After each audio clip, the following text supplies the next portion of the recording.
Hey all, for this week's video I wanted to go through some of the old content and make what I hope is one last update for a while, now that we have most all the data out there, especially the initial impressions video. This one's going to be more of a talking head video, so you're not going to miss anything if you listen to it like a podcast. Before we get into that, if you're new here, I'm Zan, and I make content on YouTube weekly and also stream on Twitch on Friday nights. Links in the description if you want to check it out. Also, thanks everyone for helping me break that 100 subscriber mark. I appreciate those who have liked, subscribed, and posted questions, corrections, or praise in the comments. If I don't get to your question right away, it's not that I don't want to answer it, usually, but it's more that I don't want to answer it with possibly incorrect info, or it needs me to test something further. That last part should be resolved with this last video. I think the best place to start is the most confusing system we have currently, and that's the multi-weapon system. I also glossed over this in previous videos with the combination of lacking data and lack of personal testing primarily due to material conservation, so I wanted to give it its time here. With Wand and Rod being the most asked about, I'll work through those first. I did need to dig into SWiki a bit to get some of those answers, and hopefully Google didn't fail me on the translations. Links in the description if you want to see where I got the info from. I'll start with the easy one. Rod Tech Hold's tooltip is incorrect, or at least not complete. It is a rod-only skill. This next part's going to get a little convoluted though.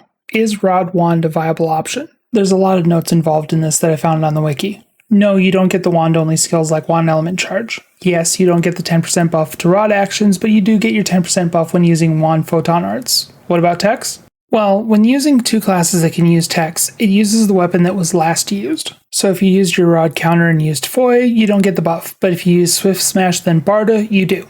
Is Rod Wand better than either Wand Rod or just Wand? Probably not. I think it boils down to, do you have fun with it?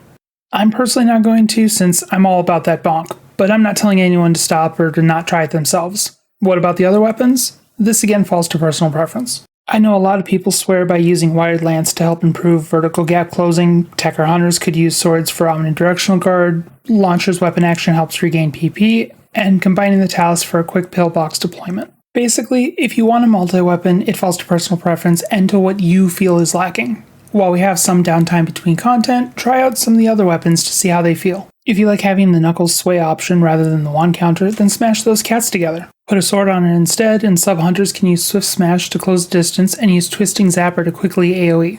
Basically, the multi-weapon system is the best way to tweak the class to your preferences. This also means that there's no requirement that you absolutely need to do this, or at least not yet.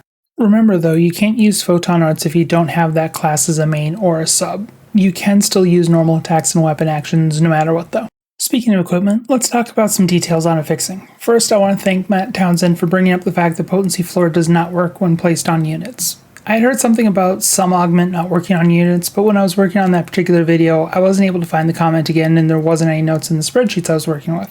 Does that make my recommendation of Dreadkeeper worthless? Not really, since you still get the HP, PP, and damage reduction for it. It just knocks it down a tier. Matt also brought up that the Note and the Domina augments are two different series, so they do stack with each other. At the time, Visiphone had them listed in the same series chart, and I didn't have the Meseta or the materials at the time to verify that they weren't. After it was brought up, I threw together the last mats I needed and confirmed it, so you can use Rizola Note and Il Domina at the same time. That is, if you either farm what the mats needed or have the 95k of Meseta each to buy them on chip 3. We are starting to see a minor meta form with the Gigantics release, as in if you don't have enough either HP or defense, you're going to get one shot by anything any of them do. On the plus side, there's a very healthy supply of revives when you have 10 to 31 other players helping you take them down, so if you miss a dodge, it's not as punishing, but if you're in a lower populated room, that downtime can add up. It's up to you, but my no-budget weapon template might look something like Gigas Tech 2, Ale Domina, Next Soul, and Mastery 3. Then when I wake up from my dream, I'll end up with some combination of Gigas Tech, Ale Domina, Tech 3, Dreadkeeper, and Next Soul. A quick post-recording edit, I forgot to bring up the combo fixes. For instance, if you have the Wand Sword weapon, it might be a good idea to use the melee tech augments instead of just the straight tech augments. Same sort of thing would apply to units, but might focus a little more on Dreadkeeper for its defensive buffs. I was thinking about a priority list, but the only thing that would stand out would be tech being number 1 for a focus, since you could find reasons for any of the other stats. I personally wouldn't go for Alt Secreta, but that's me. I also want to bring up one last equipment detail, and that's the new Gigantics gear. Of course, the moment I get the video done is when Sega says that the emergency maintenance I warned about was that night, so anyone watching it the next day would wonder why I'd pass on the weapon.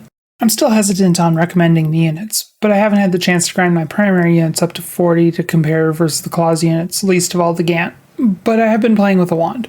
Using the calculator I mentioned last week, I found that a level 1 Fixa Attack Straga wand would be about the same power as my level 3 Fixa Fatale Catalia wand, so I went with the side grade since I'm guaranteed the potency on Straga. Oh, and I wouldn't worry too much about the new seasonal gear. It's a 3-star series that adds elemental damage, when tech classes already have a 4-star series that adds elemental damage. Of course, Sega could always bump its numbers to 4-star levels with its potential, but we won't know for another week or so.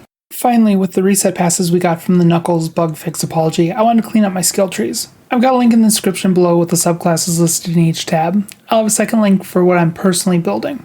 Also, when I say recommended, optional, and never take, these are my opinions. Also, as of this recording, the class guide hasn't been posted, so if anything is different when they do post them, that's why.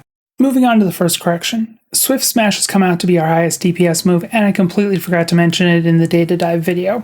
It doesn't track vertically, so I've decided to take slow landing charge to make up for that shortfall. There's also opinions that Wand Lovers isn't the best place to put a point, but it's still an option if you can manage it properly. D-Band Ward Bag Condition has jumped up to optional from Don't Take though. This can counter some of the loss you have from Gant, so if you're willing to give up a point a weak elemental app, feel free to try it out.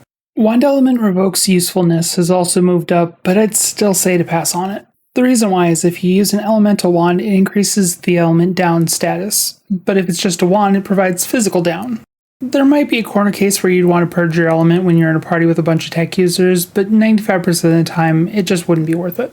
Basically, if you're not a force sub, those last 3 points can go into Tricky Capacitor, Floating Pillbox, Barda Blot, Zondi Clad, or Weak Element. I personally don't recommend Barda or Zondi, but I don't tend to use techs outside of charging my wand. As for subclasses, the same recommendation applies. Anything except Ranger. I guess if you really want to make sure your Gants don't kill you, you could take both bad reduction skills, but there are much better options.